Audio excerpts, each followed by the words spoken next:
नमस्कार मित्रों, कथासार संस्कृति संवाद में आपका हार्दिक स्वागत है। यहाँ हम सनातन धर्म, संस्कृति और जीवन के गूढ़ सत्यों की खोज करते हैं। बिल्कुल। और आज की हमारी जो ये गहन चर्चा है ना, वो बहुत ही खास होने वाली है। हाँ, तो शुरुआत करने से पहले ना मैं चाहता हूँ कि हम एक पल के लिए कल्पना करें। मतलब मान लीजिए कि हम लोग कोई बहुत ही एडवांस्ड वर्चुअल रियलिटी गेम खेल रहे हैं। अच्छा, वीआर गेम। हाँ, वीआर गेम।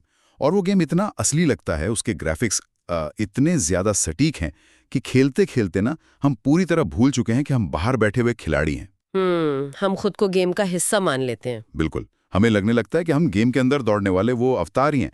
मतलब अगर उस अवतार को गेम में कोई नुकसान पहुंचता है तो हम असल में रोने लगते हैं, तनाव में आ जाते हैं। हाँ, शरीर सच में प्रतिक्रिया देने लगता है। सही कहा। तो सोचिए क्या हो अगर कोई हमसे कहे कि हमारा ये पूरा जीवन, हमारी ये जो दुनिया है, ये ठीक इसी तरह का एक अनुभव ये एक बहुत ही बड़ा सवाल है ना? आज की हमारे इस गहन चर्चा का विषय यही है कि माया क्या है। क्या ये दुनिया जिसमें हम रोजमर्रा की भागदौड़ कर रहे हैं, हमारे ये रिश्ते, हमारी सफलताएं, हमारे बैंक अकाउंट, क्या ये सब वास्तविक हैं? या फिर ये सब केवल एक भ्रम है, एक ऐसा सिमुलेशन या मैट्रिक्स जिसे हम सच मान बैठे हैं? देखिए, मतलब ये एक ऐसा ज्वलंत प्रश्न है ना, जो मानव चेतना और हमारे अस्तित्व के बिल्कुल केंद्र पर चोट करता है। सदियों से दार्शनिक इस सवाल में उलझे हुए हैं। हाँ, और इसी गुत्थी को सुलझाने के लिए आज हम कुछ प्राचीन स्रोतों का विश्लेषण करेंगे। जी बिल्कुल। आज के इस संवाद को दिशा देने के लिए हमारे पास प्राचीन ज्ञान के कुछ बहुत ही ठोस स्रोत मौजूद हैं। हम उपनिषदों के श्लोकों, भगवद गीता के दर्शन, हम्म सांख्य दर्शन के सिद्धांतों और अद्वैत वेदांत के विश्लेषणों से गुजरेंगे। हमारा आज का मिशन ये है कि हम इन प्राचीन ग्रंथों के तर्कों को आधुनिक विज्ञान और हमारी रोजमर्रा की जिंदगी के अनुभवों के साथ जोड़कर देखें। मतलब एक तरह से दोनों को कनेक्ट करें। हाँ, हम ये समझने का प्रयास करेंगे कि जब हमारे ऋषि मुनि कहते थे कि दुनिया माया है, तो उसका वैज्ञानिक और दार्शनिक स्तर पर असली मतलब क्या था। तो चलिए बिना किसी देरी के इस रहस्य में उतरते हैं। देखिए, स्रोतों का अध्ययन करते समय ना मेरी नज़र महान दार्शनिक आदि शंकराचार्य के एक बहुत ही प्रसिद्ध रूपक पर पड़ी। रस्सी और सांप वाला रूपक। हाँ हाँ, वही रस्सी और सांप का उदाहरण। उन्होंने इसके जरिए माया को समझाने की कोशिश की है। उदाहरण कुछ ऐसा है कि मान लीजिए रात का अंधेरा है और हम किसी सुनसान पगडंडी पर चल रहे हैं। हम्म अचानक हमारी नज़र जमीन पर पड़ती है और वहां हमें एक सांप बैठा हुआ दिखाई देता है। हम एकदम से चौंक जाते हैं। स्वाभाविक है, डर तो लगेगा ही। बिल्कुल। हमारे पसीने छूट जाते हैं, दिल की धड़कन अचानक बहुत तेज हो जाती है। हम डरकर 2 कदम पीछे हट जाते हैं। फिर पीछे से कोई व्यक्ति आता है। वो अपने हाथ में पकड़ी टॉर्च जलाता है। रोशनी होती है और तब असलियत सामने आती है। हाँ, और तब हम देखते हैं कि अरे, वो तो कोई सांप था ही नहीं, वो तो बस एक मुड़ी हुई पुरानी रस्सी थी। जी, ये वेदांत का बहुत ही क्लासिक उदाहरण है।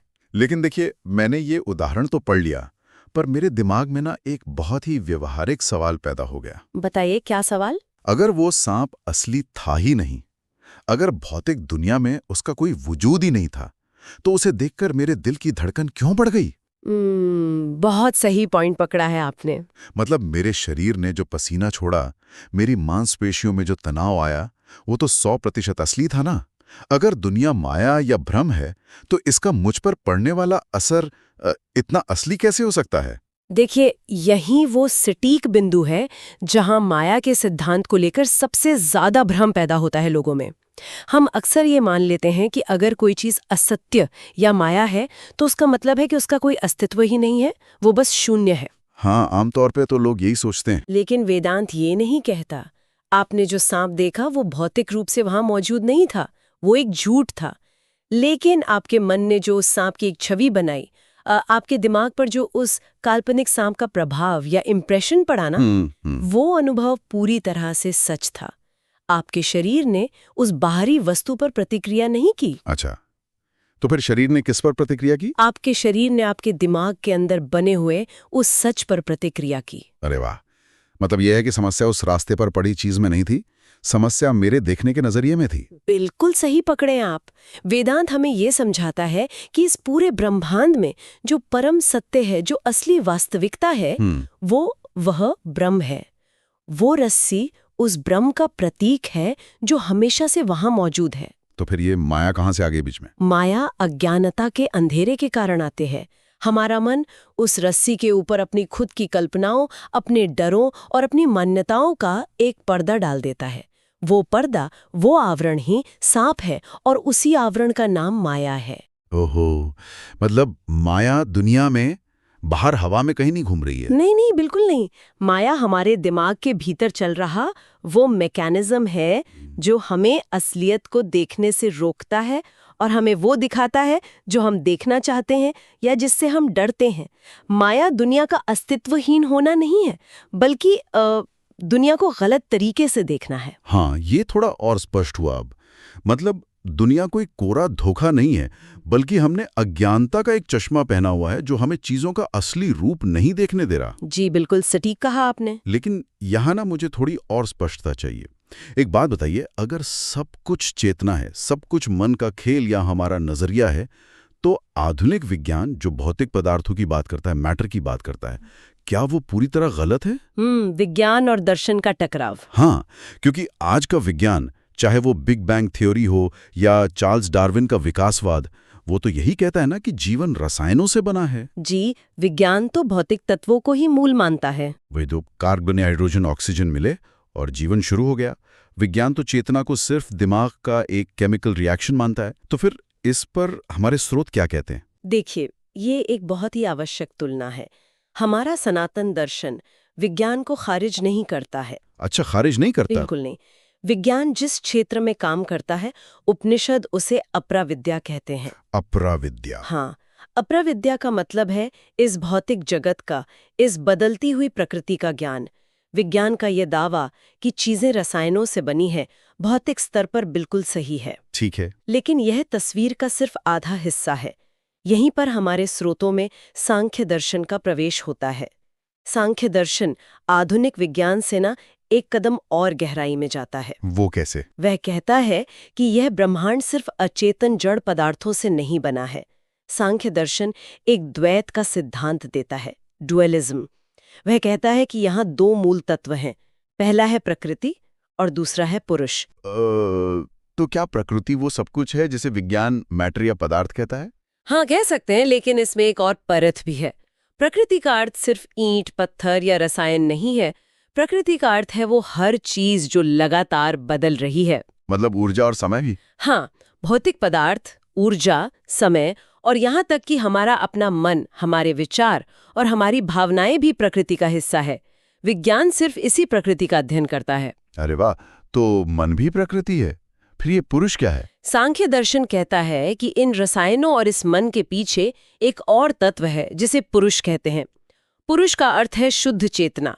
ये कोई व्यक्ति या ईश्वर का रूप नहीं है, बल्कि ये वो साक्षी है जो सब कुछ सिर्फ देख रहा है। एक विटनेस की तरह। जी, वो चेतना बदलती नहीं है, वो बूढ़ी नहीं होती, वो जन्म नहीं लेती।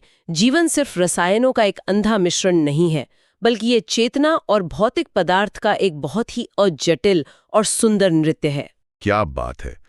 इन दोनों के रिश्ते को समझने के लिए ना, स्रोतों को पढ़ते समय मेरे दिमाग में एक उपमा आई थी। बताइए। क्या हम इसे एक सिनेमा हॉल के रूप में देख सकते हैं? मतलब जैसे जब लोग फिल्म देखने जाते हैं तो सामने एक बड़ा सा पर्दा होता है। जी बिल्कुल। जब फिल्म शुरू होती है तो उस पर्दे पर अनगिनत दृश्य आते हैं। कभी बहुत भयंकर आग लग रही होती है, कभी मूसलाधार बारिश हो रही होती है, कभी भयानक युद्ध चल रहा होता है। बहुत तेज बदलाव होते हैं पर्दे पर। हाँ, तो ये जो लगातार बदलती हुई तस्वीरें हैं, वो हमारी प्रकृति है, या हम कह सकते हैं कि वो माया का खेल है। बिल्कुल सही। लेकिन वो जो फिल्म के पीछे जो असली सफेद पर्दा है, वो बिल्कुल शांत और स्थिर है। पर्दे पर कितनी भी भयंकर आग क्यों ना लग जाए, वो सफेद पर्दा कभी जलता नहीं है। कितनी भी बारिश हो जाए, वो सूती पर्दा कभी भीगता नहीं है। तो क्या ये सफेद पर्दा ही सांख्य दर्शन का वो पुरुष या शुद्ध चेतना है? ये सिनेमा वाली उपमा ना इस पूरे मैकेनिज्म को समझने के लिए एकदम सटीक है। वो सफेद पर्दा ही पुरुष या हमारी आत्मा है। बिना उस स्थिर पर्दे के कोई भी फिल्म या कोई भी बदलाव देखा ही नहीं जा सकता। हाँ, देखने के लिए पीछे कुछ तो स्थिर होना चाहिए ना? बिल्कुल। बदलाव को महसूस करने के लिए किसी एक चीज का स्थिर होना जरूरी है। समस्या तब शुरू होती है और यहीं से माया अपना काम करती है, जब हम फिल्म देखने में इतने मशगूल हो जाते हैं कि हम भूल ही जाते हैं कि पीछे एक पर्दा भी है। हम उस कहानी में खो जाते हैं। हाँ, हम स्क्रीन पर चल रहे उस हीरो या हीरोइन के साथ खुद को जोड़ लेते हैं। अगर स्क्रीन पर हीरो रोता है तो दर्शक की आंखों से भी असल में आंसू बहने लगते हैं। ये तो हम सबके साथ होता है थिएटर में। बस यही माया है।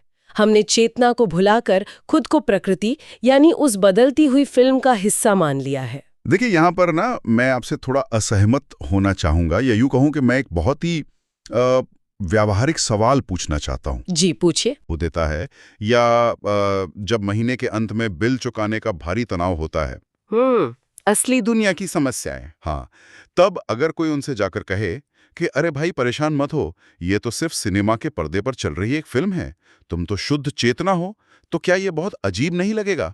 अजीब तो लगेगा ही। वही तो, अगर ये सब सिर्फ माया है और कुछ भी सच नहीं है, तो क्या इसका सीधा सा मतलब ये नहीं है कि हमें इस भौतिक दुनिया की परवाह करना ही छोड़ देना चाहिए, कर्म करना ही बंद कर देना चाहिए? देखिए, ये जो सवाल आपने उठाया है ना, ये संभवतः वेदांत और माया के सिद्धांत को लेकर दुनिया भर में की जाने वाली सबसे बड़ी और सबसे खतरनाक गलतफहमी है। अच्छा, गलतफहमी है? पूरी तरह से।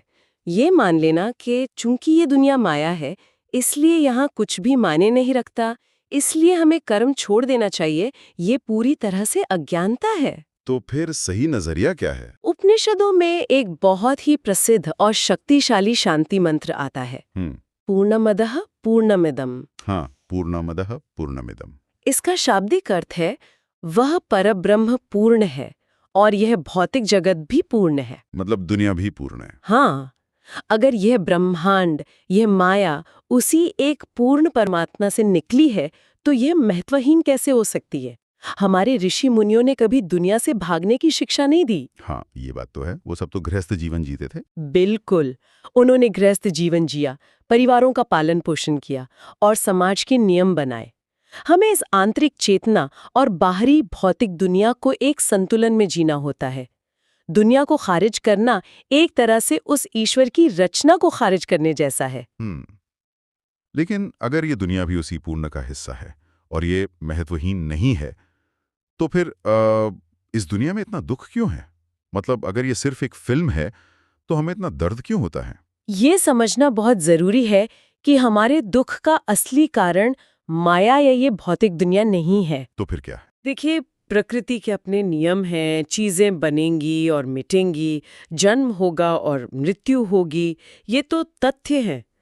दुख का जो तंत्र है ना, वो तब शुरू होता है जब हम उन प्राकृतिक घटनाओं पर प्रतिक्रिया करते हैं, रिएक्शन देते हैं। रिएक्शन मतलब हम चीजों को कैसे लेते हैं? जी, जब किसी शरीर की मृत्यु होती है तो वो बस प्रकृति के चक्र का एक हिस्सा है, लेकिन हमारी प्रतिक्रिया कि ये नहीं होना चाहिए था या हमारा जो शोक है वो हमारी अज्ञानता से पैदा होता है। दुख का कारण दुनिया नहीं है, दुख का कारण दुनिया के साथ हमारा गलत जुड़ाव है, अटैचमेंट है। वाह, इस गलत जुड़ाव वाली बात ने ना मुझे स्रोतों में दी गई एक और बहुत ही दिलचस्प कहानी की याद दिला दी। कौन सी कहानी? ये बर्मा के प्लास्टर चढ़े हुए सोने के बुद्ध की कहानी है, जो मुझे लगता है कि इस स्थिति को बहुत खूबी से दर्शाती है। हाँ, वो गोल्डन बुद्धा वाली कहानी। कहा जाता है कि बर्मा के एक मंदिर में मिट्टी और प्लास्टर से बनी बुद्ध की एक बहुत ही विशाल और साधारण सी मूर्ति हुआ करती थी। लोग पीढ़ियों से उसकी पूजा करते आ रहे थे। एक बार मंदिर को कहीं और शिफ्ट किया जाना था, तो उस भारी मूर्ति को क्रेन से उठाया जा रहा था। अचानक संतुलन बिगड़ा और वो विशाल मूर्ति जमीन पर गिर पड़ी। अरे बाप रे! हाँ, पुजारियों में हाहाकार मच गया कि ये क्या अनर्थ हो गया। लेकिन जब वे दौड़कर मूर्ति के पास गए तो उन्होंने देखा कि मूर्ति के ऊपर का वो जो गंदा सा प्लास्टर था ना, वो चटक कर टूट गया था। और उस दरार के अंदर से शुद्ध ठोस सोने की एक अत्यंत चमकदार मूर्ति झांक रही थी। क्या बात है! बाद में पता चला कि सदियों पहले जब हमलावर आए थे तो उस बेशकीमती सोने की मूर्ति को लूट से बचाने के लिए पुजारियों ने उसके ऊपर प्लास्टर और मिट्टी की एक मोटी परत चढ़ा दी थी।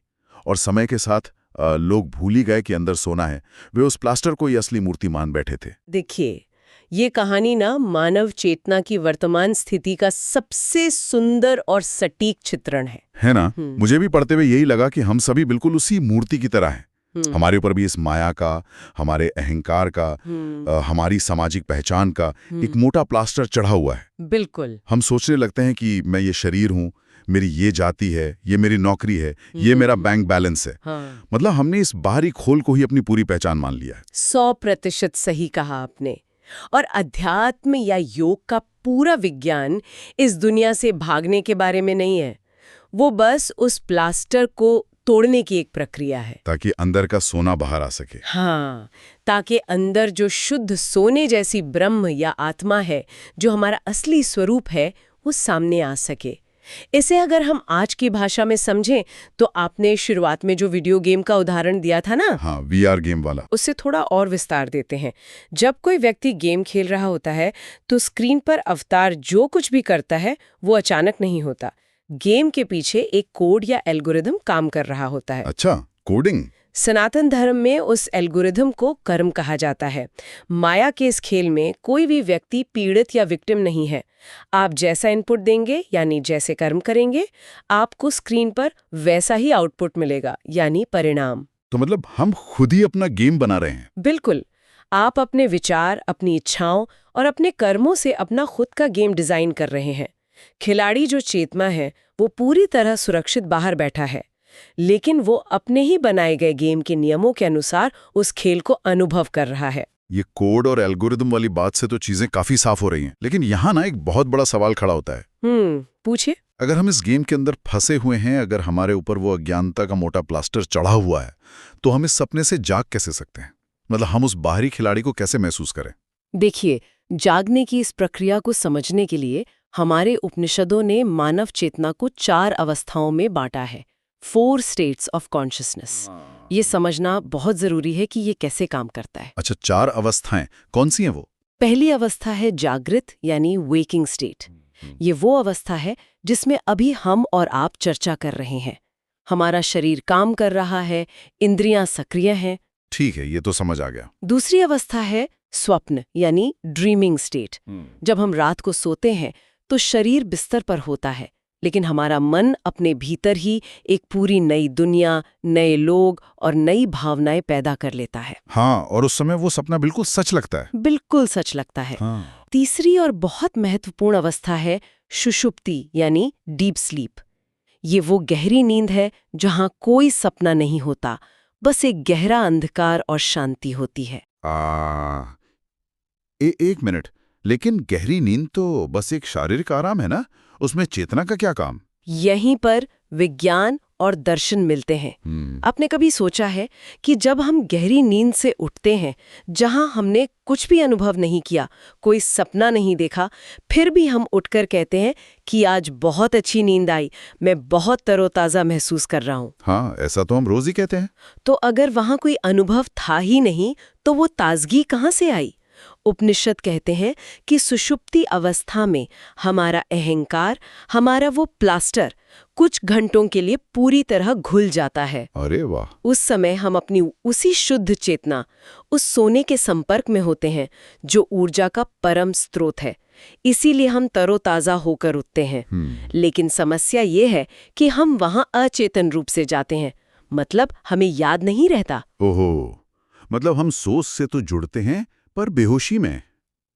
तो फिर चौथी अवस्था क्या है? चौथी अवस्था को तुरीय कहा जाता है।